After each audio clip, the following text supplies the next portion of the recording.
Hey everybody, it's George here, buddy from George Does Stuff. I just want to give you a little quick intro for this video.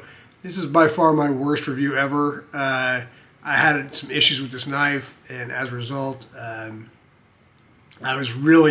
couldn't kind of figure out where I was going with this whole review. So, if you want to skip it, that's probably not a bad idea. If you want to watch a guy struggle with a knife review, hey, more power to you. That's why I put it out here. If you want to skip the drama and go straight to the actual review, I believe it's at 9 minutes and 23 seconds. If not, you can just watch me climb aboard the struggle bus and just deal with it for 17 minutes. It's a rough one, but I got through it. Not sure what order I'm going to put this in. My last video is really received well, so I may put another review ahead of this one. But anyway. Here it is. I apologize. It is the worst knife review channel, and this is by far my worst knife review. Thank you guys. And as always, thank you so much for my subscribers and the comments. I love you guys. I appreciate it. Hey everybody, welcome back to George Does Stuff. I'm George. I do stuff, mostly knife reviews, although that may be changing a little bit in the not too distant future. It occurs to me that some of my reviews are very delayed in their being, I don't know, topical. But hey, man, life is what life is, and what can you do? So, like, I recently reviewed the Tactile Rockwall, and Tactile just is about to come out with a new Rockwall a Rockwall flipper, which is a little bit bigger, a little bit better. Well, I don't know if it's better, but a little bit bigger. And I'm kind of looking forward to that. I had no idea that was coming out when I made my review of a knife that had been out for 3 years. But hey, you know, I make these reviews when I can, and I use what I can. So, oh, what a cop out. Anyhow, this is in that same vein. This is a knife that has not only has it been out, it is now discontinued. It's been out so long. But it is from one of my absolute favorite knife makers, Microtech. This is a collaboration between Microtech and Reich Knives in China. And this is kind of an unboxing. I've already unboxed this. Get all this knife stuff here. That's all great. Well, put that in frame. Look at that. Doesn't that look fancy? And here is our knife. And I've known about these knives for quite some time. This one, just like my Microtech LUDT, was inspected by a squiggly line. And oddly enough, these almost look like my initials, but I promise you, I wasn't the guy who reviewed this. Anyway, so this is the Microtech SOCOM, I'm drawing a blank, SOCOM, the Microtech SOCOM Bravo Mini. I have had many Microtechs. Well, I don't know, many. I've had 5 or 6 Microtechs in my time. I've had 2 SOCOM Elites, and the reason why I don't carry SOCOM Elites is that they're big. They're really big knives, and it's just, you know. It's not easy to carry a knife that you know, your coworkers see it and just start running, you know, for the exits because they're like, oh my God, this guy's carrying a machete. And the great thing about this knife is that it has the look, the feel, and what I would hope would be the build quality of the SOCOM Elite, but in a miniature form, and what I consider to be a more carryable form. I mean, I'm not shy about the fact that the older I get, the smaller I like my knives. It just makes life easier. That being said, so this knife has titanium mixed with carbon fiber. We're going to get the build here. It has nice big thumb studs. I never realized this, but it doesn't have a glass breaker where most SOCOM Elites do. It has a nice lanyard hold on there. I really like the blue accentuated pivot collar we got on there. It has a nice ramp up and a pocket clip that is far from deep carry. If you don't like deep carry, you'll like this. And it is a kind of a frame lock. We'll say it's a frame lock. You're gonna notice when I try to open this knife that it is very, I don't know if you can see how hard I'm struggling here, but it is almost impossible for me to open this knife with the thumb studs. For whatever reason, the action on this is just, it's terrible, because when they were manufacturing this in China or whatever, this thing is really, really hard to get out. I don't know what Mr. Squiggly Line was doing on this day. I don't know if it was a Friday and he's working half day or what, but this should not have made it out of the factory. This should not have made it past inspection. This knife, as beautiful and well made as it is a frickin' impossible knife. And you need to be able to open your knife. So, fortunately, I'm a knife collector, so I got the tools I need to get this guy working, hopefully. So we'll see if we can't do a little on-air maintenance. Let's see what the size this guy is. New. That is a...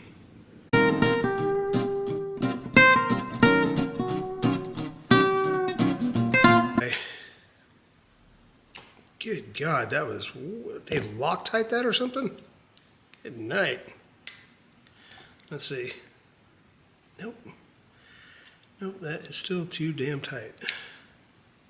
Let's see. Because this is on ball bearings. This is not on phosphor bronze or anything. This thing should be moving much more freely than that.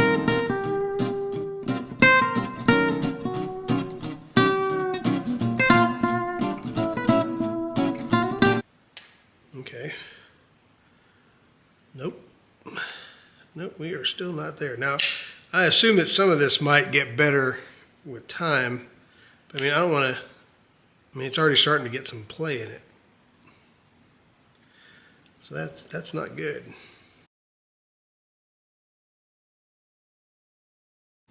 All right, so I had to do a little off-camera work here, and well, I would tell you what. I think the problem with this this particular knife is that the detent is just. It probably would wear out, but I actually might end up sending this knife back to Microtech because this thing is. It's getting there. Maybe if I use it a little bit more, because I wanted to make this video so I could fix this knife while I was recording it and then start carrying it. And this detent is just way too strong in here. Way too strong. And I actually tightened this back up. It is getting much better, which you can't really tell by my struggling here. But you can, when this thing, you hear it. Let's see if I can get it to where. I don't know if you can hear that, but it's really locking up in there. But anyway, the show will go on. I'm probably going to send this back. I might either send it back. I got this from Blade HQ. I may exchange it if they have another one at Blade HQ, which is possibly unlikely since it's a discontinued model. Or I may send it back to Microtech and see if they can't work on that. I have lots of skills, but I do not have any skills as far as and a lot of guys online will show you how to mess with the detent to make it not quite as bad. But we'll pretend like this is a fully functioning knife. Technically it is fully functioning, but we'll pop her open. This is it's kind of funny because Microtech is legendary for their billboarding. And for Microtech, this has virtually nothing on it. It has the Microtech symbol. I'm assuming that's the symbol for Reich, the Chinese company that manufactures these, or did. And then on this side, I believe it's on this side, somewhere on here. Let me get off camera here real quick. My old man eyeballs. What the hell is it? Oh, there it is. So if I can scoot in here, you might not be able to see it. Let's zoom in and see if we can see it.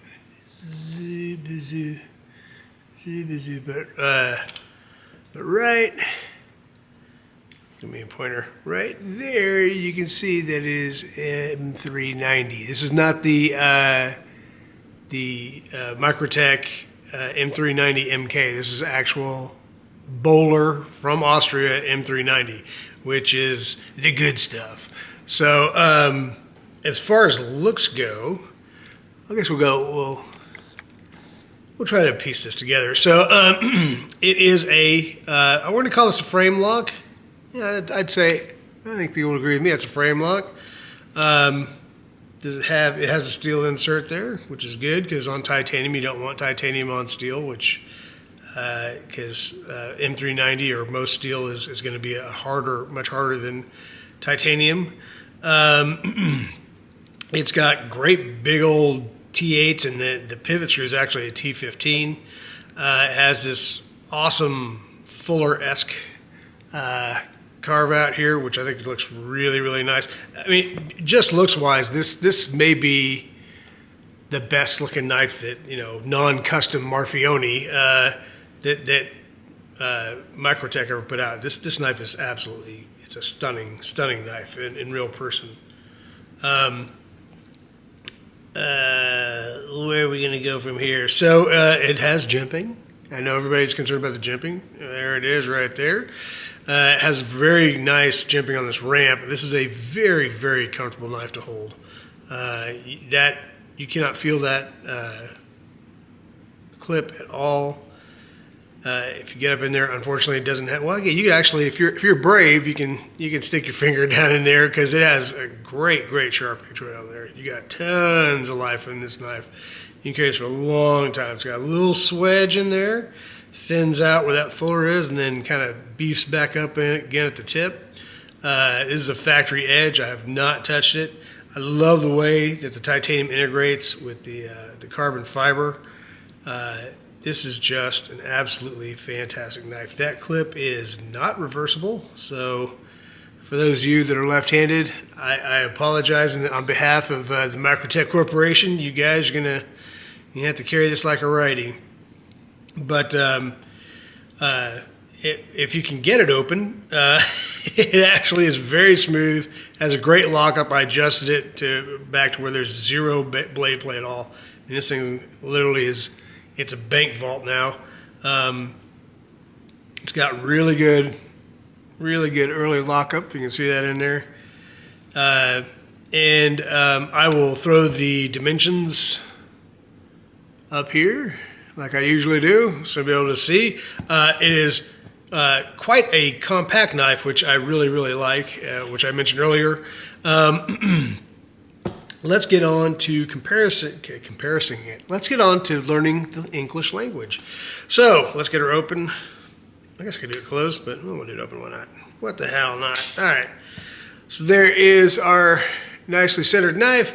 Here it is with the Paramilitary 2. It's actually a lot closer to that than I thought it would be. Here is the Spyderco Native. 3 just fantastic knives. Old Faithful here. Here it is with its cousin, the LUDT. It's actually a lot closer to the LUDT in size and cutting edge than I thought it would be. And here it is against the Work Tough Light. Okay. So, yeah.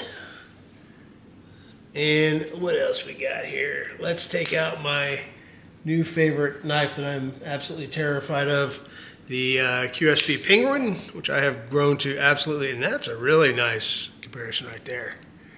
Those are 2 very comparable knives. And my other favorite knife, all 3 Chinese made, the Kumu Compadre. Holy crap, those are 3 absolutely great knives.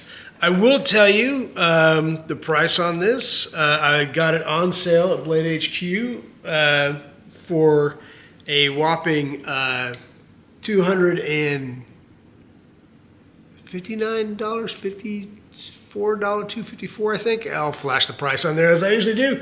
And for that price, it's a no-brainer. This is an absolutely great knife.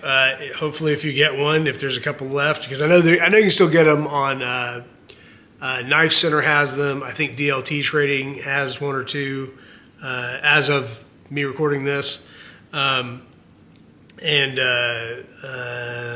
maybe White Mountain Knives, or if you look around on the internet, you'll be able to find them. They're not all gone yet, even though it's a discontinued knife. Even though I'm having some D10 issues with mine, I would not hesitate to get one of these at all. As a matter of fact, I kind of like to get the Tanto version of this, just because I'm falling in love with that Tanto edge, especially the Microtech Tantos look really cool. I love the fact that this is a pocketable knife, unlike the full-size SOCOM Elite, which has got, I think, a 4-inch blade or something. I'll flash up there. It's a much bigger knife, and I love those knives. They're fantastic knives. They're generally sharp as hell, and they're built, like a tank. The problem is they're just unwieldy if you work in an office environment. If you work out in the field or in a factory or something like that, I can see where it wouldn't be a big deal. But in an office setting, people just get really weirded out when they see a big giant knife come out of somebody's pocket. So with that being said, would I recommend this knife? As I just said, absolutely yes, I would. I love the fact that it uses actual Bowler M390. I like the price on it, which is a very competitive price if you can find one. The materials used in this are fantastic. The machining on this is absolutely fantastic. I like the big old fuller in there. I think that's really cool. If it didn't have it, I wouldn't be able to open it with the way the D10 is right now. And with that being said, let's do a little cut test. Let's see how this guy does. Now, I don't think I've cut tested this yet, so if it fails, we'll see. No. There's some things in life that are guaranteed, and one is a Microtech will come sharp, no matter if it's made in the USA or China. Yeah, that knife is plenty sharp. And yeah, so there you go, folks. That is the Microtech SOCOM Bravo Mini. By the way, on a side note, apparently they're still making the full-size Bravo, which is the same size as a SOCOM Elite, but it's made out of the same materials. So if you like this design, but you'd like to get it bigger, that is available. I don't know what they cost. Apparently you have to go through Microtech's Instagram page to get it. If you guys know another way, or you can confirm that way, go ahead and please mention it in the comments. But yeah, absolutely. The Microtech SOCOM Bravo Mini. I think it's a fantastic knife.